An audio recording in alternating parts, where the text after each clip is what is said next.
안녕하세요, 구독자 여러분. 요즘 요 며칠 상간에 날씨가 되게 추워졌죠. 어, 이럴 때 감기 같은 호흡기 질환에 걸리지 않도록 좀 조심하셨으면 좋겠습니다.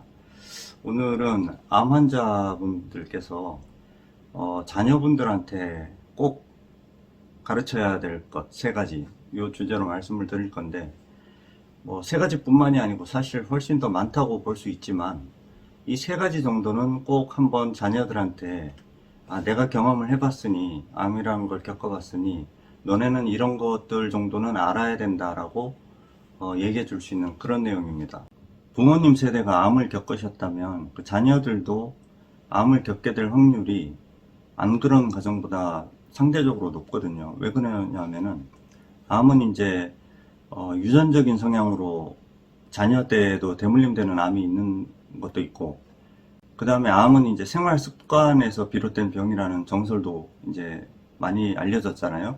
그 생활 습관이라는 것은 어떤 주거 환경이라든지 식생활까지 포함하기 때문에 같은 집에서 살고 같은 음식을 먹었던 부모와 자녀들은 그런 생활 습관도 유사하게 갈 가능성이 높잖아요.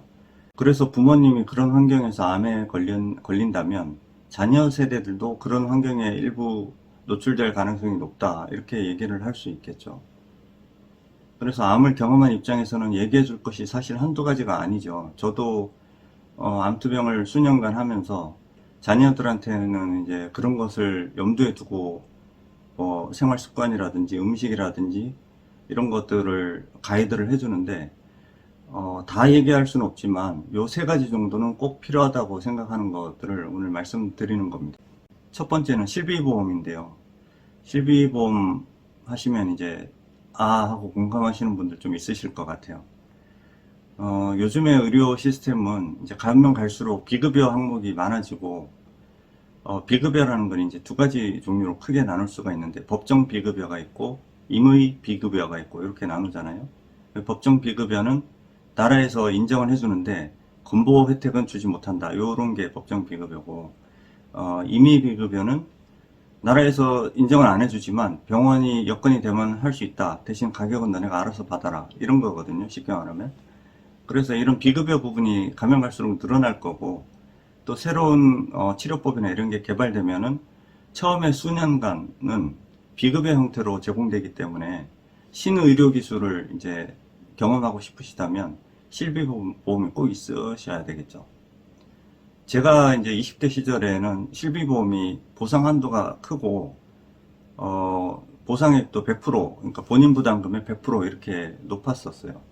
근데 저도 이제 한번 해지하고 중간에 다시 들었는데, 보상 한도가 본인 부담액의 90%로 지금 줄어 있는 상태고, 요즘 나와 있는 실비보험은 80%로 내려갔다 그래요. 이게 아마 이제 앞으로 점점 그 보상 한도가 축소될 가능성이 있어서, 이제 자녀분들이 한 30대 이상 되셔가지고 스스로 돈을 벌 나이가 되고 하면은 꼭 실비보험을 괜찮은 거를 비교 견적을 내 가지고 들어주시고 절대 해지하지 말아라, 이렇게 가르침을 주셔야 됩니다. 그리고 이 건보료도 지금 이제 오르고 있지만, 이제 가면 갈수록 노인 인구가 많아지고 젊은 층이 줄잖아요. 그 말은 젊은 층이 내는 건보료로 노인층을 이렇게 건강보험을 혜택을 줄 수 있는 게 한계가 온다는 얘기입니다. 그런 시대는 이제 불과 많지 않습니다. 10년, 15년 뒤면은 닥칠 수 있는 일이잖아요. 그렇게 되면은 건보료가 엄청 높아지거나 아니면 비급여 항목이 엄청 많아져서 실비가 있어야지 치료를 받는 의료 혜택이 많아진다, 이 얘기죠. 두 번째는 정기적인 건강검진의 필요성입니다.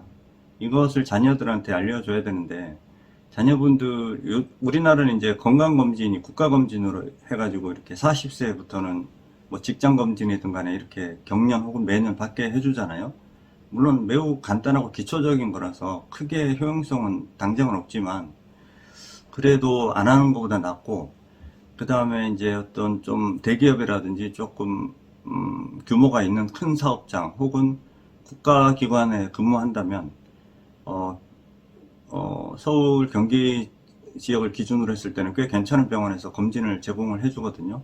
비용도 되게 센 금액대를 해주고, 그 다음에 항목도 되게 넓은 범위를 해줍니다. 그래서 암은 일단은 조기에 검진하느냐 해서 발견하느냐 아니면 많이 진행된 다음에 발견하느냐는 나중에 치료 방법, 범위나 예후가 엄청 달라집니다. 쉽게 말씀드려서 간암이나 폐암 같은 것을 1기나 2기 초에 발견하는 것과 3기나 4기 초에 발견하는 것은 생존율이 두세 배 이상 차이 나고 그 과정도 엄청 달라지기 때문에 조기 발견만이 되게 유리한 위치를 선점할 수 있는 방법이거든요. 마지막은 충분한 영양 보충이나 영양제입니다. 이게 젊은 분들은, 자녀 세대들은 되게 간과할 수 있거든요.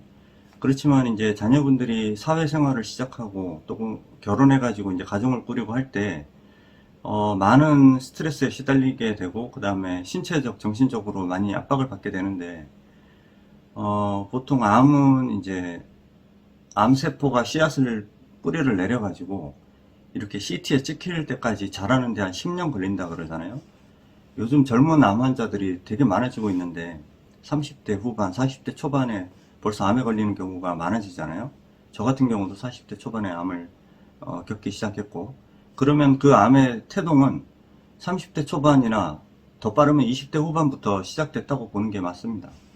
그런 신체적인, 정신적인 스트레스를 해소하려면은 충분한 휴식이 필요하고, 그 전에 이제 충분한 영양 공급도 돼야 되거든요.